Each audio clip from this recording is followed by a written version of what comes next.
और मैंने काफ़ी नाम सुना शशांक जी का। ये हमारा सौभाग्य है कि ऐसे हस्ती आज हमारे बीच में विराजित है और हिंदी से संबंधित, चूँकि इनका हिंदी में बहुत काम रहा है शशांक जी का, और कई रचनाओं का मैंने सुना है इनके। तो हम सबका सौभाग्य है कि शशांक जी आज हमारे लिए हिंदी के समापन समारोह में आए हैं।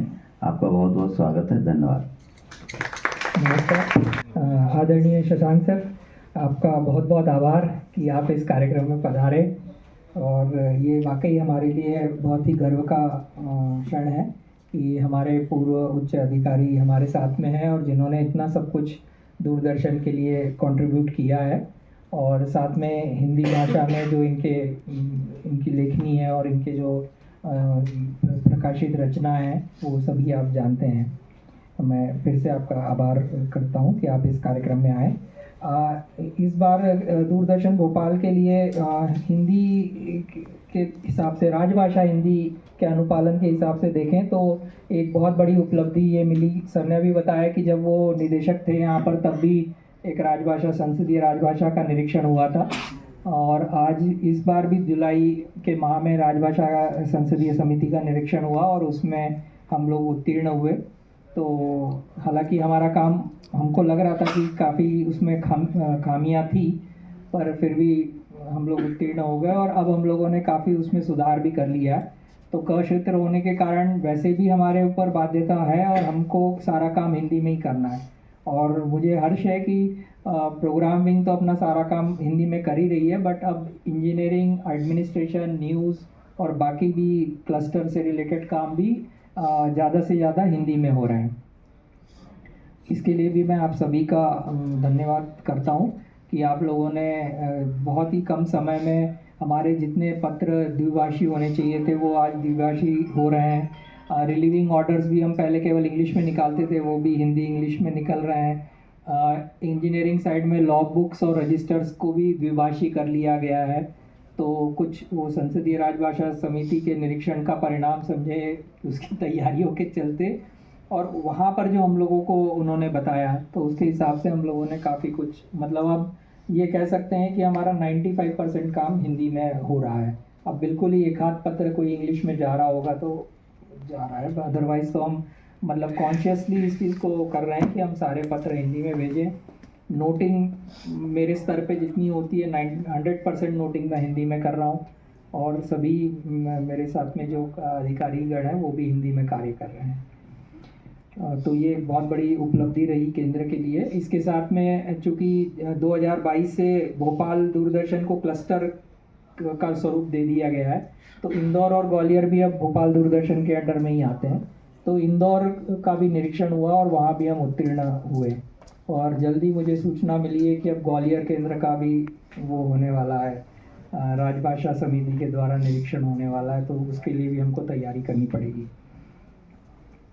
हिंदी पखवाड़े के तौर पे हम लोगों ने भोपाल में 4 तरह की प्रतियोगिता रखी थी। एक हिंदी निबंध प्रतियोगिता थी, हिंदी निबंध प्रतियोगिता एक नियमित कर्मियों के लिए थी, और एक हमने संविदारत कर्मियों के लिए भी रखी थी।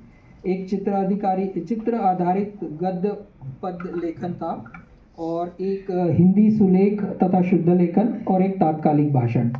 ये एक 5 जो प्रतियोगिता थी वो भोपाल दूरदर्शन में आयोजित की गई थी। इसके अलावा दूरदर्शन इंदौर और ग्वालियर में 2-2 प्रतियोगिताएं आयोजित की गई थी।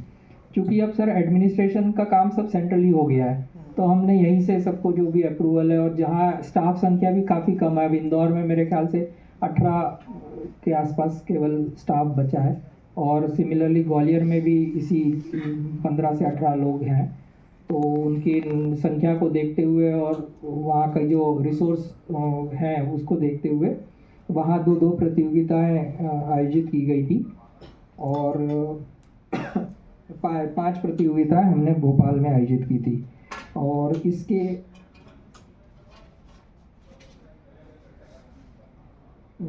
इसके अलावा जैसे मैंने कहा कि हिंदी राजभाषा समिति के निरीक्षण के बाद से हमने अपने हिंदी के कार्य के स्तर को काफ़ी मतलब इम्प्रूव किया है, और मैं यही आग्रह सबसे करूँगा कि आगे भी हम इस चीज़ को बना के रखें और हम 100% कार्य हर चीज़ में, और साथ में धारा 3(3) के भी जो आदेश हैं वो द्विभाषी जारी करें, और जो बाकी सारा कार्य हम हिंदी में करें। धन्यवाद। जो नेताओं का नाम यहाँ पर लेते चलूँगा और कृपया आप लोग आते जाएं और अपना पुरस्कार ग्रहण करें। मैं हिंदी अधिकारी श्री कपिल भटनागर जी से निवेदन करूंगा कि सर्टिफिकेट्स आप देते जाइएगा। सबसे पहले हिंदी निबंध प्रतियोगिता नियमित कार्मिकों के लिए हुई थी। इसमें जो है 13 कुछ जो प्रतिभागी नंबर थे उसके हिसाब से 4 लोगों को इसमें पुरस्कार दिया गया है। तो सांत्वना पुरस्कार मिला है टेक्नीशियन श्री अमित खन्ना जी को। तो अमित खन्ना जी आए और पुरस्कार अपना प्राप्त करें। अगर वो नहीं तो उनके कोई साथी सुदर्शन आ जाएं और अमित खन्ना जी को आप दे दीजिएगा। श्री अमित खन्ना टेक्नीशियन, अभी ये पिछले कुछ सालों पहले एलपीटी बरेली से ट्रांसफ़र होकर आए हैं भोपाल, और ये सांत्वना पुरस्कार हिंदी निबंध प्रतियोगिता का है। श्री अमित खन्ना हिंदी निबंध प्रतियोगिता नियमित कार्मिकों के लिए सांत्वना पुरस्कार श्री अमित खन्ना।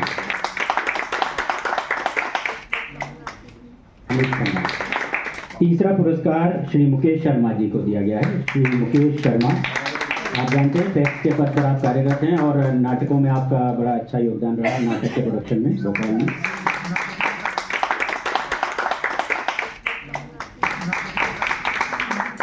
नाटक और बड़ी बड़ी टेलीफिल्म्स आपने बड़े लंबे एपिसोड्स वाली बनाई है। दूसरा पुरस्कार श्री सुनील कुमार पंड्या जी को मिला है, जो आर्ट स्टेशन में नॉर्मली कार्यरत हैं। प्रथम पुरस्कार श्री तनवीर अहमद खान, मैं आमंत्रित करूँगा कि श्री तनवीर अहमद खान आए और हिंदी निबंध प्रतियोगिता में आप प्रथम पुरस्कार प्राप्त करें। हमारे मुख्य अतिथि महोदय श्री शशांक साहब के द्वारा मैं अपना कार्य किया है, उस आधार पर उसे पुरस्कार मिला। इसी तरीके से दूसरी प्रतियोगिता है हिंदी निबंध प्रतियोगिता, जो संविदा कार्मिकों के लिए थी।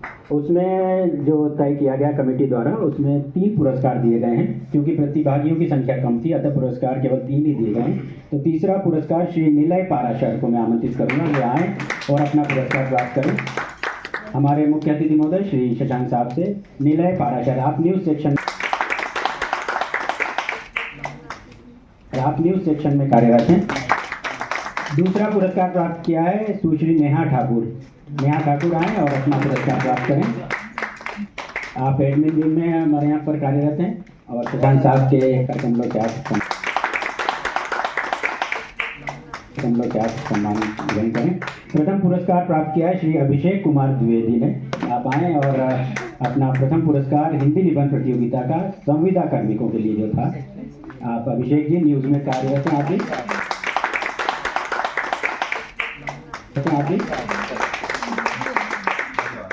और न्यूज़ में आप जैसा कि सब जानते होंगे हमारे यहाँ सब मल्टीपर्पज़ टाइप के, ये लोग कभी न्यूज़ में पढ़ते हुए भी दिख जाते हैं और कभी न्यूज़ देखकर आपको ये एक जो भी आपके दिमाग एकदम विचारों में आए तो गद्य या पद्य जो आप लिख सकें। इसमें 4 पुरस्कार दिए गए हैं। सांत्वना पुरस्कार श्री राजकुमार बंसल जी को दिया गया है। आप एडमिन विंग में कार्यरत हैं।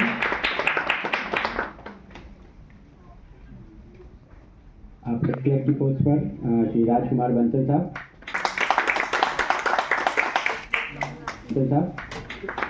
सांत्वना पुरस्कार। तीसरा पुरस्कार श्री सुदर्शन मालवीय, तकनीशियन, आप आजकल एसी प्लांट में हैं, पहले स्टूडियो में काम किया करते थे, उसके पहले ओबी में, बैतूल में काफ़ी जगह रहे। श्री सुदर्शन मालवीय, तीसरा पुरस्कार।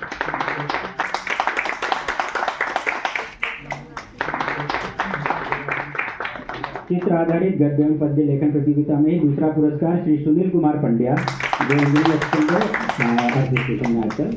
और प्रथम पुरस्कार के लिए फिर एक बार कैमरा रखना पड़ेगा, श्री तनवीर अहमद खान। चित्र आधारित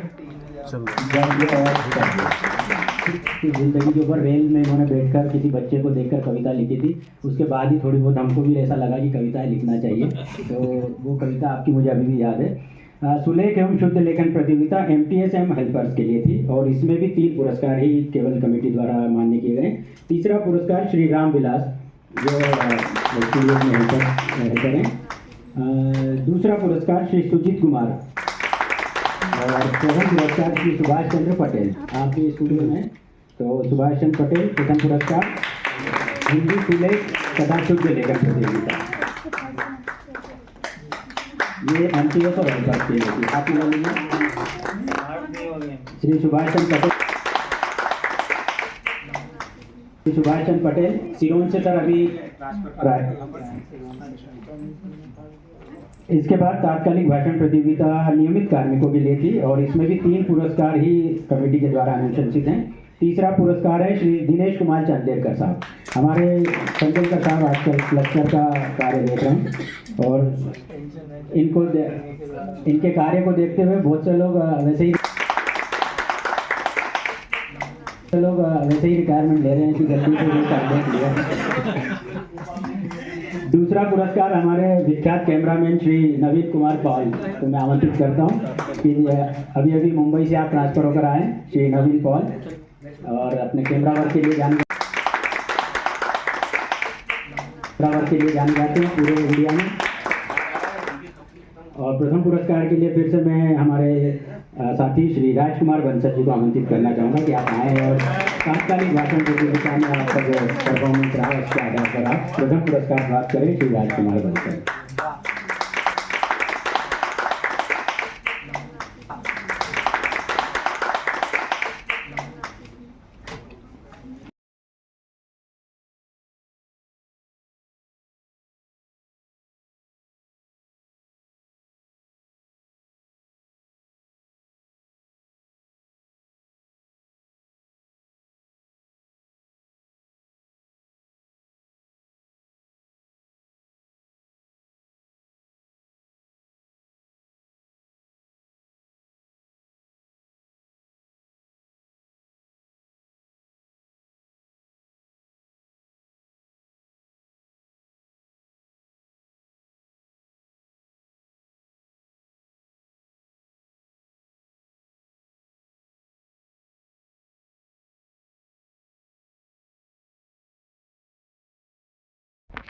आदरणीय कोटनीस जी, जैन साहब, कपिल और मित्रों, मैं जब कभी भी यहाँ आता हूँ आपके दूरदर्शन में तो मुझे महसूस होता है कि मेरा घर आना होता है और ये घर ऐसा आना होता है जिसको 20 सालों से मैं महसूस करता हूँ। ये अपनापन आप सब लोगों का मिलता है। बहुत सारे लोग ऐसे हैं जो हमारे साथ थे तो जाने पहचाना एक समाज हमारा है और बहुत खुशी होती है। मुझे ये बात की भी खुशी होती है, मैं बहुत जगह रहा, बहुत तरह के जगहों पे काम भी करने का मौका मिला और जितनी आत्मीयता यहाँ के लोगों में आपस में है वह थोड़ी कम दिखाई पड़ती है दूसरी जगहों पर। इसके लिए मैं आप लोगों को बधाई देना चाहूँगा। मैं दूसरी बधाई देना चाहूँगा कोटनीस जी को, जिन्होंने एक कठिन किस्म की कार्यकारिणी समितियां होती हैं दिल्ली की और इसमें यदि आपका काम संतुष्ट कर दिया गया है तो ये बहुत बड़ा तगमा है, बहुत बड़ी चीज़ है। आज जिन लोगों ने पुरस्कार प्राप्त किया है उसके लिए भी मैं आप सबको बधाई देता हूँ। दरअसल ये एक पुरस्कार नहीं है बल्कि एक लगनशीलता है जो आप अपने लिए और अपने साथियों के लिए ये एक उत्साह का काम होता है कि ये आगे वे भी इस पुरस्कार को प्राप्त कर सके। उसमें थोड़ा सा धन होता है और मगर उस धन से ज़्यादा होता है कि आपको लोगों ने स्वीकार किया, आपको अच्छा लगा, आपने कुछ सार्थक काम किया, तो इसका ये सबसे बड़ा काम होता है। हिंदी के बहाने हम लोग मिल बैठते हैं, बहाना इसलिए कि ये का क्षेत्र है और का क्षेत्र में स्वाभाविक रूप से हिंदी का काम होता है और इसमें लोग अपना काम करें, ये बात होती है। मित्रों, हिंदी एक वृक्ष नहीं है, एक नदी की तरह है जो लगातार बहती है। वो कश्मीर से बहती है, वो गुजरात से बहती है। ये रामलाल शर्मा ने कहा था। और नदी की तरह जब बहती है तो वो धीरे धीरे नदी में मिलती जाती है और ये आप समझिए कि एक बिहार के व्यक्ति को उसके बोलने से, जिसे हम काकू बोलते हैं, उसके टोन से आप बताने लगे कि मैं जब बम्बई गया, स्टेशन से उतरा, बाहर गया तो एक आदमी ने मुझे चाकू अड़ा दिया, जरा किनारे पे चलो। किनारे पे ले गया, कहती किधर से आया है ना अपना, तो बोले मैं प्रतापगढ़ से आया हूँ। अच्छा अच्छा, तुम प्रतापगढ़ के हो। चाकू उसने मोड़ा, जेब में रखा, बगल वाले से उसने कहा चाय पिलाओ। कहे कि हिंदी का एक सबसे बड़ा लगे हाथ पुरस्कार तो मुझे यही मिल गया कि जहाँ पैसे लेने देने पड़ जाते वो हमको उनसे केवल उस भाषा के काकू से, जिसे हम पहचान जाते हैं कि ये कहाँ का व्यक्ति होगा। तो यह एक बहुत बड़ी ताकत हमारी होती है। और आप देखेंगे कि इतना समाज बढ़ गया है, विकास हो रहा है और हमारी 6000 भाषाएं पूरे विश्व में हैं। और इन 6000 भाषाओं में से बहुत सी भाषाएं 2500 धीरे धीरे लुप्त हो रही हैं। ये बहुत बड़ी चिंता की बात है। हमारे भारत में भी 179 भाषाएं हैं। भाषाएं मतलब इससे ज़्यादा लोग नहीं बोलते, मगर वो जीवित बनी रहे इसकी चिंता करनी होती है। रूस इसकी चिंता करता है जहाँ 3 ही लोग बोलते हैं और उस भाषा को वो बचा कर रखें। उसके लिए बड़ी बड़ी परियोजनाएं चल रही हैं, क्योंकि वो आपकी संस्कृति और आपके इतिहास से जुड़ी हुई भाषाएं हैं। हिंदी के साथ सबसे बड़ी खूबी ये है, जैसे मैंने वो प्रतापगढ़ वाली चर्चा की, कि दरअसल ये संभव होता है नाद से। हिंदी एकमात्र ऐसी भाषा है विश्व की जिसमें नाद है। आप जो का लिखते हैं वो का ही लिखेंगे। आप सीके से नहीं लिख सकते, CH से नहीं लिख सकते, चोपड़ा को आप पोपड़ा नहीं लिख सकते, जो आप अंग्रेजी में कर देते हैं, CH से लिख देते हैं। तो जो बोलते हैं वो आप लिखते हैं। यह हमारी नाद भाषा है। और जिसपे अब हमारे कंप्यूटरों में भी कई बार बड़ी दिक्कत आती है, मगर सा शा शा को बोल पाना और लिख पाना थोड़ा दिक्कत होती है कि षटकोण के साथ तो हम कैसा लिखेंगे, सा शक्कर को कैसा लिखेंगे, सा सरोते को कैसा लिखेंगे। तो ये भी है। बहुत सी अपनी बेटियां हैं, इनका नाम ऋतु है, मगर उसको ऋतु ऋतु करके हम लोग बोलते हैं। हमारे अनाउंसर भी ऋतु ऋतु बोलते हैं, जबकि ऋतु है, जहाँ रा का एक आंतरिक दबाव है और उसका रीज़न होता है बहुत सी चीज़ों का, कि जो लिखा जा रहा है उसका काम भी होता है। जैसे हम राधा या राम लिखते हैं तो जो रा है हमारी भाषा में वह एक पोटेंशियलिटी के साथ, एक ताकत के साथ, एक क्षमता के साथ वो रा शब्द आता है। इसलिए वो नाद का जो भाषा के साथ ताकत है हमको वहीं से ही मिलती है, जिसे हमको बहुत सुरक्षित रखने की हमें आवश्यकता होती है। क्योंकि हिंदी में विश्लेषण करने की ताकत है और परंपराओं की सारी चीज़ों को एक से दूसरे में हस्तांतरित करते हैं। इसी से ही यथार्थ की भी हम पहचान कर पाते हैं कि हम जो कह रहे हैं उसका ठीक ठीक मतलब ये होता है। मूल्य बोध जो चीज़ें निकल कर आती हैं इसको सुरक्षित भाषा ही करती है, ऐसा आगे का कहना था। भाषा एकहरी नहीं है, वो कन्नरस की भी भाषा है और भद्रस की भी भाषा है। जो आप बोलते हैं वो कानों को अच्छा लगे और आप और अच्छा बोले, यह हम उस आदमी को जो आपका दोस्त है उसको प्रोत्साहित करते हैं कि आप ऐसा बोलो। ये भाषा के कारण ही संभव हो पाता है। और बतरस, इसे कुछ लोग बहुत ज़्यादा बोलने की भी आदत उनमें आती है। तो ऐसी चीज़ें हैं जो आपको एकहरी नहीं रहने देती हैं। और हर भाषा की अपनी एक प्रकृति है। बंगला को आप देख लीजिए, उड़िया भाषा को आप देख लीजिए, उसकी जो स्वीटनेस है वो बिल्कुल ऐसी प्रकृति है जो दूसरी भाषा से थोड़ा अलग होगी।